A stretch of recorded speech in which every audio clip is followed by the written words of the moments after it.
Hi, back again to share another message from Jeshua. I'll just begin. I say a little prayer, and then Jeshua will begin after that.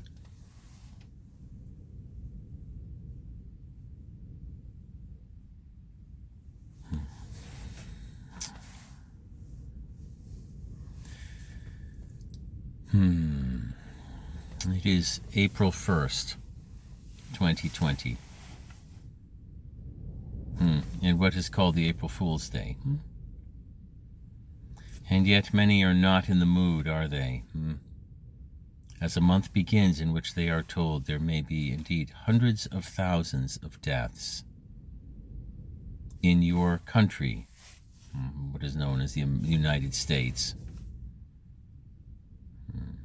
It is questionable, of course, whether they are united at times, is it not? But there is an impulse, a drive to see, particularly at this time, that perhaps your interests are not separate. Those between the states in the north and the south, and the east and the west. I mean, not only between the states, but between the countries. One of the great things that is being expressed here is that indeed you share one enemy.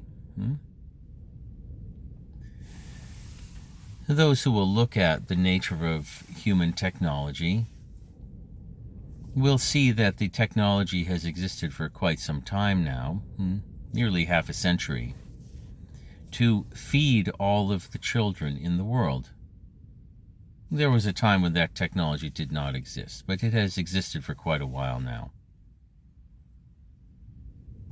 Indeed, there is the technology necessary to create much greater health, to preserve the environment, even as the population grows,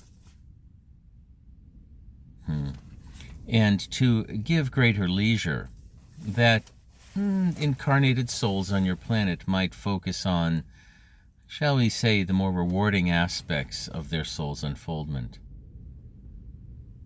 The arts, healing, what is known as your sporting competitions, the games, the play. All of these things can give a deeper richness of life. The appreciation of nature, how you build your buildings, the architecture, the focus on beauty and harmony. The creation of what can be called the good, the holy, and the beautiful. These things inherently enrich the soul that is engaged within them.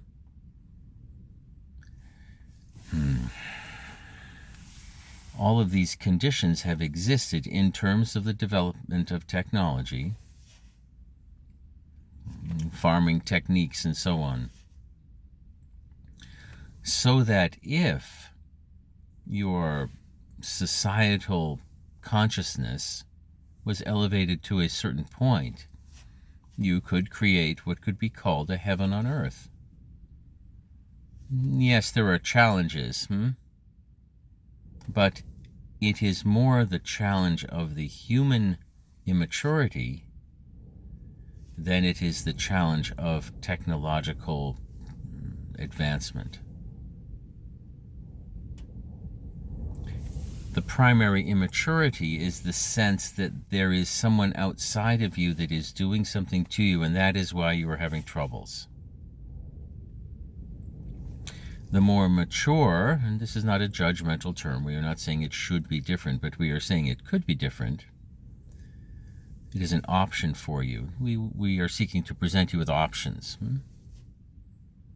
The more mature among you have learned to witness that, they tend to get back what they give. And we would say with interest. So if you give love, you get love back. If you give money, you get money back. If you give food, you get food back. If you give goodwill, you get goodwill back. But with interest, you get even more back than you give. But the nature of what you get back is identical to what you give. And if that is true, and it is true, Is that not curious? Does that not tend to suggest that the way your scientists look at causality, oh, it is a random universe, There are all these things happening out there and you are one of the billiard balls, It would suggest that is not true, because why is it that the universe changes just because I start giving something differently and it gives me that back instead of, Why would that happen in a random universe? And it does not happen in a random universe because the universe is not random. The universe is designed to be your servant. That which illustrates your current consciousness, on a projection screen like the movie, and then you experience it and live it. But also that which constantly is giving you the opportunity when your creations are not aligned with the truth of love, to reconsider through events that are caused in your life. So you might find that as the soul matures in its experience and observation of life, you might find that, there is something else going on. When I change something in here, something out there always changes. How might that be? What is the nature of this reality in which I am living? It is quite curious. And those who are particularly interested in this might pursue what could be called mysticism, or the secret teachings in various traditions. And they will find that they have much in common. And what is in common is the understanding that as a soul, you have the power to create your experience. They are said in many different ways. It is said in many different ways. But you are the author of your experience. You can write fiction or you can write non-fiction. The fiction is always some form of unloving thought and story. Things should be different. That is an unloving thought. And the non-fiction, as you call it, would always be some form of the thought, things are exactly as they're meant to be. We have a perfect universe. No matter what is occurring in the specific time.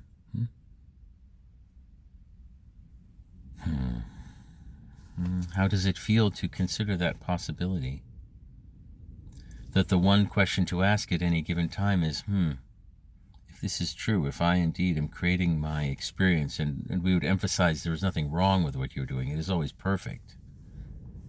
If I'm creating my experience, am I creating one in alignment with truth, which brings joy, or am I creating one that is somehow out of alignment with truth? Perfectly all right, but it will bring suffering.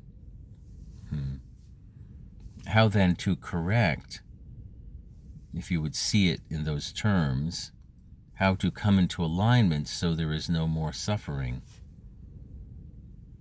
And that comes always at the source and level of your thought and what you are choosing. What you are choosing, this is so important, beloved friends. What you are choosing is the nature of heaven itself, the power of choice. The power of choice is heaven. You are free. And if you embrace and see and acknowledge and apply that reality in your daily life, you will be free. And how does that happen? At the level of your human experience. You must look back upon your mind. What are the thoughts that are being created? And can I say for sure that they are true, the ones that I am defending, the ones that are causing me suffering? Oh, this and this should be different. So-and-so should have tested before the virus got so difficult. And yet, if what we are saying is true, and it is true, that cannot be all that is occurring even this coming month, with the hundreds of thousands of deaths that are predicted as what is called the best case scenario. What we are asking is to consider that everything is always the best case scenario. Everything is always the best case scenario. It could be said to be the summation of the teachings we offer, the sharings, for those who would like to listen to them. Jeshua, the best case scenario, you say, please say more. Well, what we are saying is that because God is love, you are free. And because you are free, nothing can ever occur that is not your will. And therefore, the one question you might ask if you are in conflict is, this is so interesting, how must this be what I desire? Everything that is occurring, step by step. The news, my personal experience with what is occurring, the finances, everything. Everything designed to help you awaken and return to the great happiness, the great joy that is your true state, which perhaps you have lost for a while. All designed with the long, what is called the long game.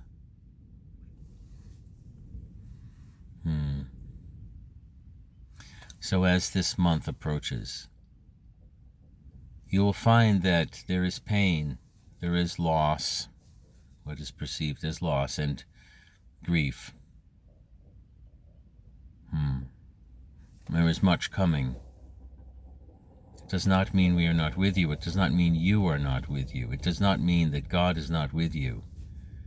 But rather, if you would alleviate the suffering,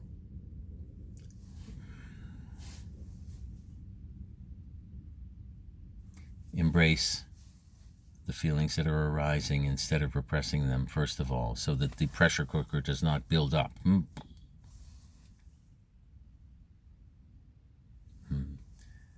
But drop this thought into the mind.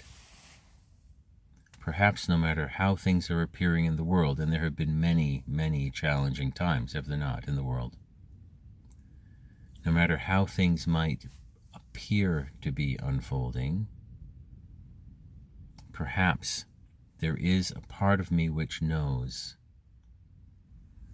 that everything is unfolding exactly as every soul that is involved, whatever role they are playing, from the doctor to the patient, to the one whose body has passed, to those who are staying at home